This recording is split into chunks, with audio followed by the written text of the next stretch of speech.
Hi, this is Chris at Game Gumshoes. Thank you for joining us for the haul. This is my tax time haul. This is what I was able to get with a little bit of extra money I was able to throw aside from taxes. Hopefully we can do this more often, and hopefully we'll be able to get some more donations of games.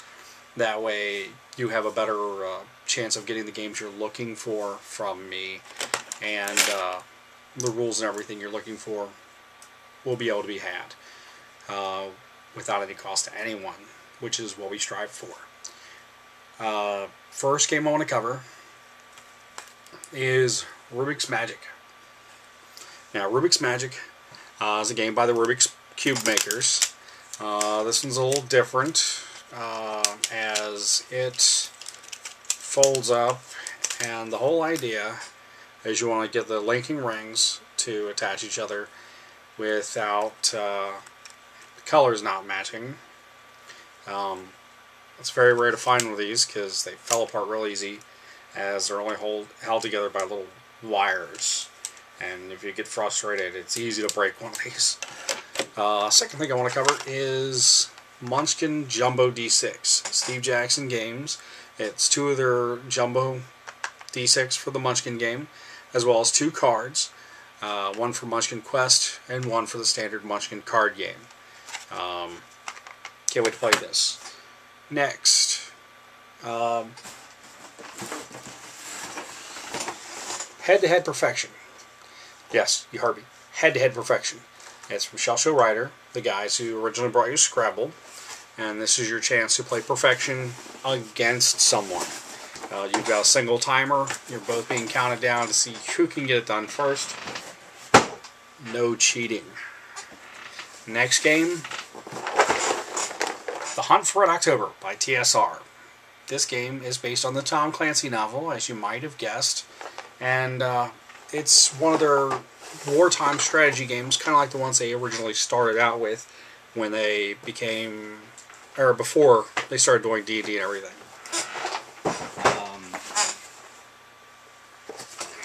Megiddo. I hope that's how it's pronounced. It's an Egyptian strategy game, kind of like, chess, Go, or even Nefertafel. It says it's really easy to learn, but takes a long time to master. And considering the other games I mentioned, I can understand why it would take that long. Next, Bermuda Triangle, Milton Bradley.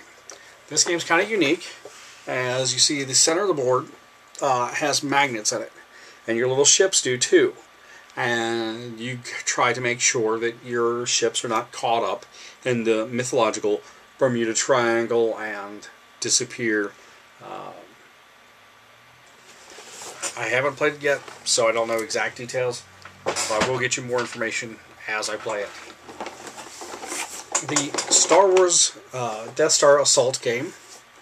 This game is an older game. As you can see, it's kind of wrecked here, but it's classic Star Wars. You're trying to do the trench run from the original Star Wars movie, A New Hope, and you basically do it by having this little cardboard TIE fighter, and you're shooting metal ball bearings at various TIE fighters and stuff. Sorry. Little cardboard X-Wing, and you're firing metal ball bearings at TIE fighters. Sheesh, you'd think I never saw a Star Wars movie before. Next game, The Amazing Labrynth by Ravensburger. These guys have amazing, high-quality games. This particular one is a strategy game for children. You're given out different quests that you have to resolve in the ways of having these little pictures, and you have cards with the little pictures on them, and you have to maneuver your character around the board while the board keeps getting moved and shifted, and it's kind of fun. Next, Avalon Hill's Guadalcanal. Another wartime strategy, classic Avalon Hill, lots of rules, very detailed about the actual marine actions, whatever you want to call them. Next, if you like trivia and you like horror movies, there's Dark Lore. Now this one, I don't know if you can see it, but it's endorsed by Cassandra Peterson, or Elvira, Mistress of the Dark. It's sealed, so I'm torn as to whether or not to open it to play it, or just leave it in its package and hope for the best. Maybe I'll run across her someday, get her autograph it. I've actually considered taking the wrapping off, having her sign it, and then go from there. Next is another weird magnet kind of game. It's called Super Spy. It's an older Milton Bradley game, and you have little magnets in your characters, and they set off alarms that are hidden underneath the board. I imagine after you played a few times, you'll learn where those are. But, you know, there's still strategy involved, because you still have to manage to not trip an alarm. And you will be playing against people who haven't played before. So who knows what they're going to do to mess up what you think you're going to do. Next game. It's called Ruffhouse by Parker Brothers. This game is unique for one simple thing, and that's it. It's a board game. I mean, you go around the board. But in this particular one, instead of using like standard dice and things like that, this one uses an octagonal top. Yes, a top that's just a flat plane with 8 sides, just like a stop sign. You spin it, and then it gives you your movement from there. That I liked about it. This particular one has never been opened, or I shouldn't say never been opened, but never been taken apart and put together as you would a normal game where you have to put pieces together to play it. Next. If you like the game Minesweeper on the computer, and you're also a fan of Close Encounters of the Third Kind, there is the Close Encounters of the Third Kind game from Parker Brothers. As you can see, you've got a giant grid, and you're trying to get between the mothership and the Death Tower, and hopefully, not get caught in any of the traps laid down by the other players. Next, for me, this is a locally made game. It's a slightly older game, but it's called Making It. It was made in Wilder, Kentucky, and the whole objective of the game is to be in the boardroom and make your way all the way up to the chairman of the board in that game. We'll talk more about it later, because I do have a few more games like this, say Trump and so others. Learning resources, educational games. These are the things I like. And this is called Caught in a Web. It is an educational resource game. Inside there are the pawns you use for the game are little rubber/plastic bugs, basically. And inside it, the kids get to learn about different facts about insects and what have you. And they also get to play what can be a really fun game, especially if you get a little silly and start smacking each other with bugs. Doesn't always happen, but sometimes it does. Next. Not sure whether to classify this as a game or a toy, but it's Tensegri toy. It's a series of sticks, and as you can see, they've got like little rubber bands, and they're kind of set up like tent poles in a way. But they're all numbered, and you try to make various shapes using these sticks. I would classify it as a puzzle game, but in the name it does say toy, so who knows how you really want to put it. It's all up to you and how you want to play your games. Next, Antiques Roadshow. Yes, it's a game based on the TV show. It's played very similar to Masterpiece, if you've ever heard of it. I'll do a major review with it later. In it, you want to guess the value of the object on the pictures, as well as you're given 2 stories about each item, and you've got to decide which one's the correct information given by the Antiques Roadshow appraisers to the people who brought their items in. Next. Okay. This Spin a word, spin a scale. This is 2 music-based games together. They're magnetic musical notes, so this game will teach you how to read music and hopefully teach you how to appreciate music a little bit better, because the stuff they've got to go through to write music and everything is just phenomenal. Trivia games. This one is the ultimate trivia game by Newsweek. Yes, Newsweek, the magazine company. It looks like it tried really hard to be Trivial Pursuit, only this one's 4 players instead of 6. And since this thing was made in 1984, information might be a little out of date, but until I play it, I won't know, but I will get back with you and let you know. As far as Trivial Pursuit's concerned, I have 3 expansions I picked up in this load. First one, All-Star Sports. This is just sports trivia.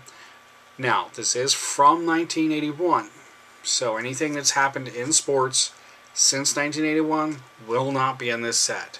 But you can pretty much pick these up at Goodwills and flea markets and yard sales and what have you for about $1 to $3 depending. Next one, if you like music, the RPM edition. This is all about music. Now this one was made in 1985, so it's definitely more current than the sports one, but not as current as it could be. The companies that have Trivial Pursuit's license now make specific games for decades and what have you that kind of eliminated the need for these kind of boxes. And also for things like the Genus 2. Everybody knows that the basic Trivial Pursuit, or maybe they don't, the basic Trivial Pursuit is called the Genus edition.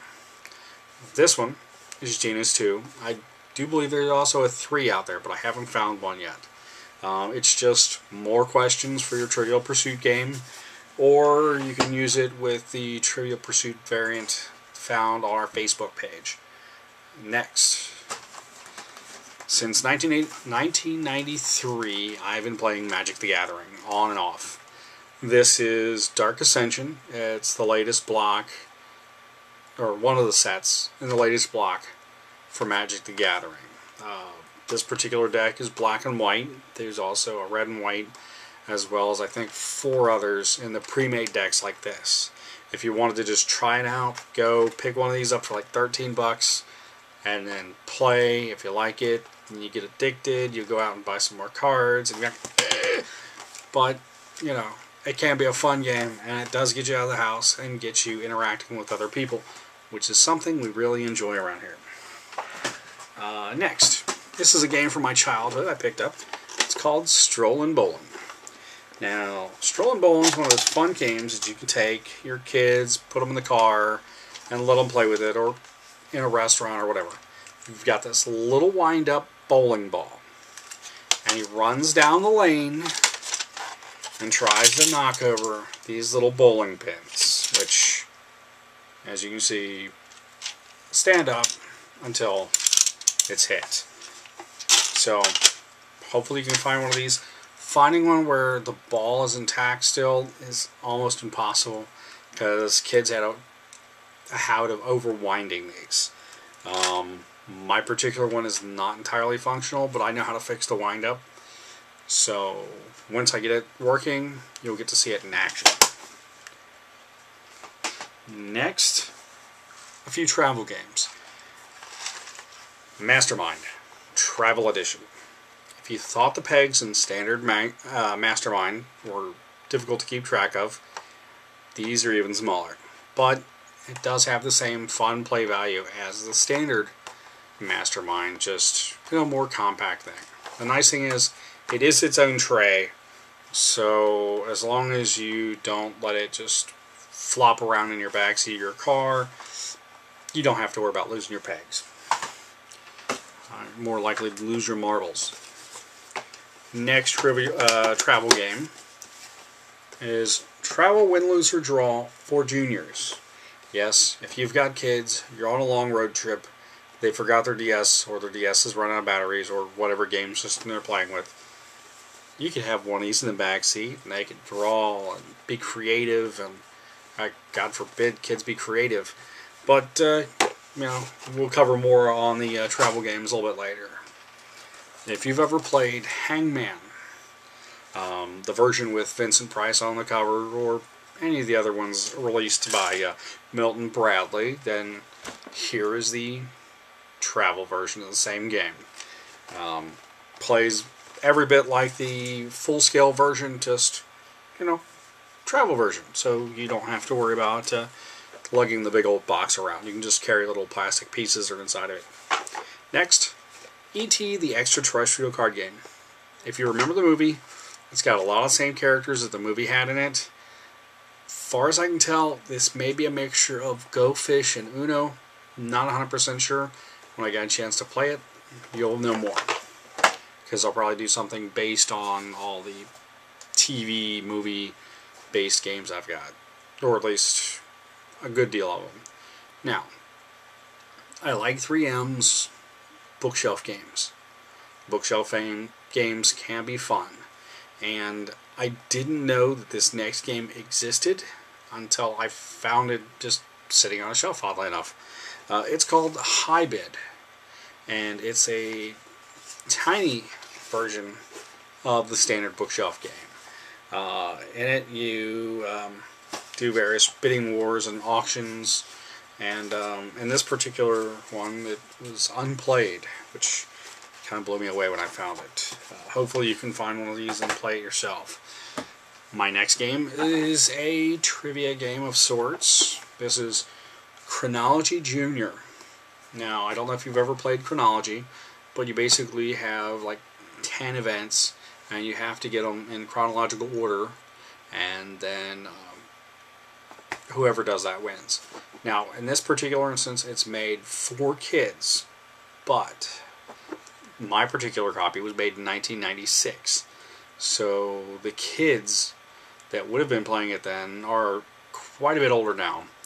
And it would still be interesting if you wanted to do a whole flashback thing if you were, 9 years old or so back in 96. On to role-playing games. Have several of those today. First one, a complete Mafia D20. This is by Living Room Games. It's made to be played with Dungeons & Dragons 3.5 and 3.0 rules. I can't wait to compare this one with the D10 version I picked up at Gen Con a number of years ago. That way we can see which one is more accurate. It looks like it could be an interesting game, otherwise I would never picked it up. Half Price Book seems to have quite a few of them. The next set, in this particular instance, is from White Wolf Games. It's their sort of superhero-ish game. In fact, inside they tell you that it's not exactly a superhero game, but per se. You have superpowers, but you don't have to run around with a cape and look like an idiot. This is the GM's Guide, or the main book. This is a deluxe special edition one, which is why it's got the hardback cover. This is what the player's guide looks like. Picked it up pretty cheap, Half Price Books as well. And here is the storyteller screen, because in White Wolf Games you have storytellers, not GMs. Although the job is still the same no matter what kind of game you're playing. Hopefully that'll be kind of fun. I'll get to compare that with DC and the Marvel and the various other superhero type role-playing games out there. Next, a D&D supplement that was released and ended up having to be pulled from the shelves. It's called Deities and Demigods. It's for the original Dungeons & Dragons, Advanced Dungeons & Dragons First Edition, and it could be used with Second Edition as well. This particular one was pulled off the shelves because it contained Cthulhu, which they didn't have the rights to, as well as, let's see, what's the other mythology?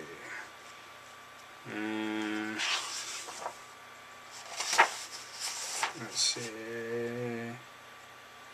I think it's Melbourne. I don't know. It's got something to do with elves and what have you. And, well, like I said, they didn't have the rights to it. But we can cover that a bit more. It's all the mythologies and stuff that you would use when you're playing those games.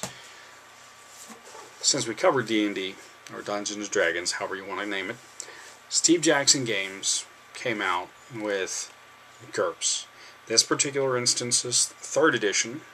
This is the basic set book. There are at least 4 editions I know of, possibly 5. It is the generic universal role-playing system, which means you could make anything. Your character could be a pirate. It could be your standard fantasy player. It could be a spy, anything. It gives you lots of different rules. No, sorry, not rules. Suggestions for character creation. You give yourself strengths, weaknesses, and so on and so forth. I personally have the weirdness magnet. We won't go there, but look it up. It's odd, obviously. Next, another Steve Jackson game. Have you ever wanted to see what it was like to be a cartoon? Or at least roleplay one? In this instance, Toon Tales is your opportunity. I haven't got to look into it much, but I think this will probably be good, fun to play with the children. Just like my my first adventure. Great for kids, easy to learn. This is Steve Jackson Games, so who knows, but we'll find out. Now, as far as White Wolf is concerned, Vampire the Masquerade was where they started, and this is a copy. This is a revised edition of the book. I will warn you that when you look inside the book, some of the images, pull one up here, look kind of blurry. They're meant to be that way. It's not a misprint or anything. It's just, reflexes and what have you, I guess. You sometimes see kids running around dressed as vampires. That's sometimes called a LARP. It could be just their personal preference. If they are LARPing, which is live action role playing, they're no doubt playing vampire of some sort. Next, Warhammer 40k. Finally broke down about the book so I could play with the miniatures game that I have sitting around the house without having to go pester my friends and ask them all kinds of questions. The nice thing about the one I purchased was it came with a quick reference chart, so I wouldn't have to keep rifling through the book and try to find what I'm looking for. If you like different mythologies, the Mythic Vistas has this Egyptian adventure kit. It comes with several books, very high quality, and it does have a lot to do with the different Egyptian pantheons. Can't wait to get around playing that, and I'll review it with some of the other mythos type books we've got. Last in the role-playing game front, I was so glad to find this, but it's the Star Wars D6 West End Games introductory adventure game. Now in it, it's got your dice, it's got your character sheets, it's your standard box kit, but this is the original Star Wars RPG. This game was phenomenal. I love it. D6 is probably the best version I've ever played of Star Wars role-playing game. And sure, you use a lot of D6 in the game, but it's not like you can't steal them from your other games. I know I did. Although we did eventually go and buy a huge bag of D6 just because. Kids game. This could do for kids. By Cranium. So with it being Cranium, you can expect there to be a pot of clay or Play-Doh in it, because they always seem to have it in there. This game, from the way it looks on the back of the box, appears to be an interactive Connect 4, tic-tac-toe, mixed in with little charades and such. Gonna try this. I've got 2 other Cranium games, and hopefully we can get a full review of all of them together. Next, if you have kids and they've ever pestered you for a quarter or 50 cents for the little rubber people that you can, or animals that you can buy out of vending machines, and those stupid little eggs, then you'll like this. It's Squinkies. These Squinkies have been coming out a lot lately. You can pick them up in most stores now, in fact. This particular one comes with 8 individual Squinkies, and this one's called Squinky Battles. You basically run around the board trying to defeat each other, collecting Squinkies, and making it back to the little skull thing here, which, oddly enough, looks like a gumball machine. It's kind of fun, and it even comes with a little lenticular puzzle, so when you're done playing with that, you can create a puzzle with your children and, you know, have a lot of fun. Now, for people who like Star Wars and have little teeny tiny children, there is the Galactic Heroes game. It comes with 2 of the little Galactic Heroes, one Anakin, one Count Dooku. It appears that you try to build little Anakins and Count Dookus in a very similar fashion to, say, Cootie, if you're familiar with that game. Haven't had a chance to play it yet. I'll let you know more about it when I get around to it. If you're familiar with Pictionary and the Rorschach inkblot tests, here's the ThinkBlot game. You're going to look at different ThinkBlots and see what kind of things you see in it. And good party game. Haven't had a chance to play it yet, but I'm sure it's a good one because it's got Rorschach blots in it. Next. Yes, I've said next a lot.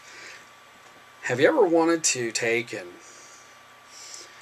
Scrabble and Jenga and see what happens if they were to have a baby? Well, if they did, it would be Connexy. You have 26 letters with different little wedges in them, and you stack them trying to make words. Now, you gotta be careful, because if you topple them over, you lose points for the different words that you have created. Fun game. Interesting to play in a restaurant. I know. That's what we do. Can make a little bit of noise if it falls, but fun game otherwise. There's only one of each letter, so you've got to be really creative on how you stack them, and you get no choice as to what letter you get unless you get a wild card, and we'll cover that more later. Since I mentioned bookshelf games earlier, this is one by Hasbro. It's called Mob Strategy. It's based on an old NBC TV show. I haven't got around to playing it, but it looks like a strategy game in the vein of checkers, chess, that sort of thing. We will see how that works out when we do our review of bookshelf games. Also, 3M to the game called Image. You get different historical figures, and you're given clues about them, and you've got to figure out who they were. Can't wait to play this and find out if it's any good. Here's a game that I've already reviewed for the website. This is one that was sent to me, and I'm very glad they did. It's called Got 'em.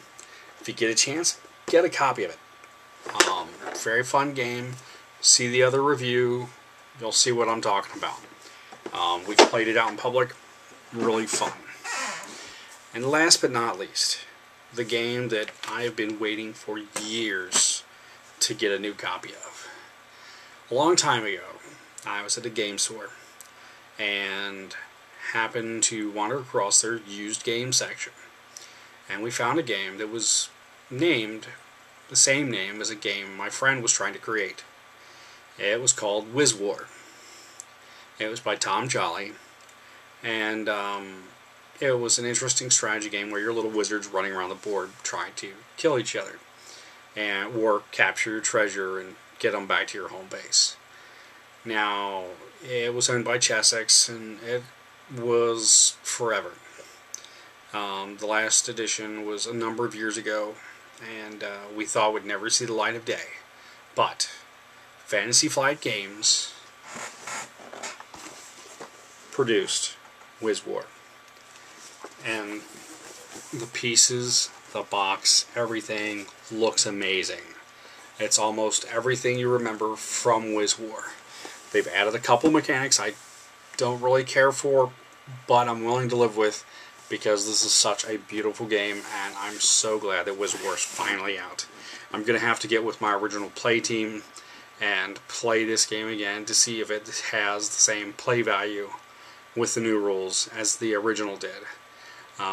If not, I'm sure we can modify it to play it the way it was originally intended. But thank you for joining us at Game Gumshoes. Hopefully this wasn't too long, and you'll hear more in-depth reviews of everything at a later date. Thank you.